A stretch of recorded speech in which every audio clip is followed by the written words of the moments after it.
Allahu në Kur'anin famall, në kapitullin Tahrim ka thënë: Ja ayyuhalladhina amanu ku anfusakum wa ahlikum nara. O ju që keni besuar, ruajeni veten tuaj dhe familjet tuaja nga zjarri i xhehenemit. Siç kanë përmendur dietarët, ruajtja bëhet duke i edukuar. Pra nëse ne i edukojmë fëmijët tanë, nëse ne merremi me fëmijët tanë, atëherë i bie që ne i kemi ruajtur nga zjarri i xhehenemit.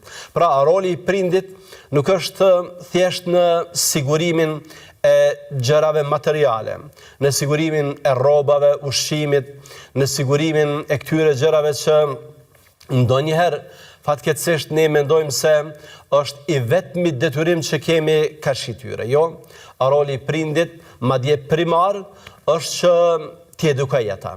Në hadithet e Muhamedit alayhi salatu wassalam, ne mësojmë për rolin orientues të prindit sa i përket fëmijës.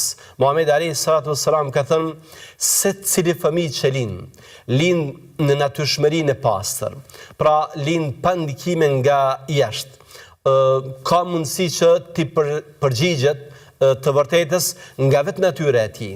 Mirë po janë prindrit ata që më pas e bëjnë hebre, e bëjnë të krishter, ose e bëjnë zjarrputist. Pra, ata që kanalizojnë jetën shpirtërore të një fëmije janë pikërisht prindrit.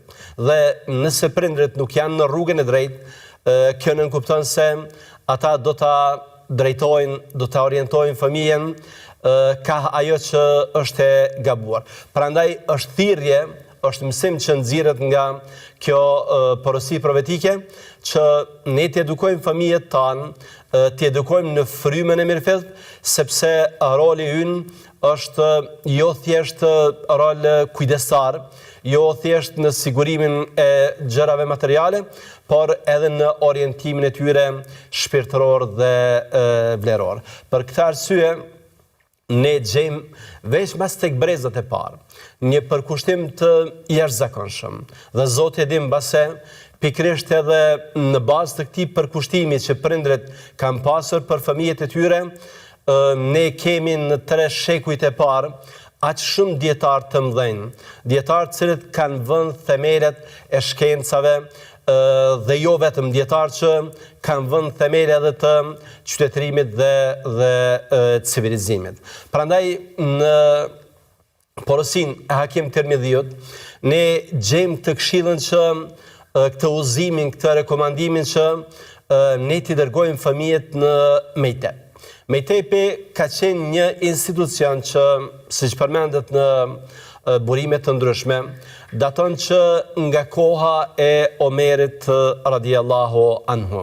Ka qenë një institucion cilin kanë shkuar fëmijët e vegjël.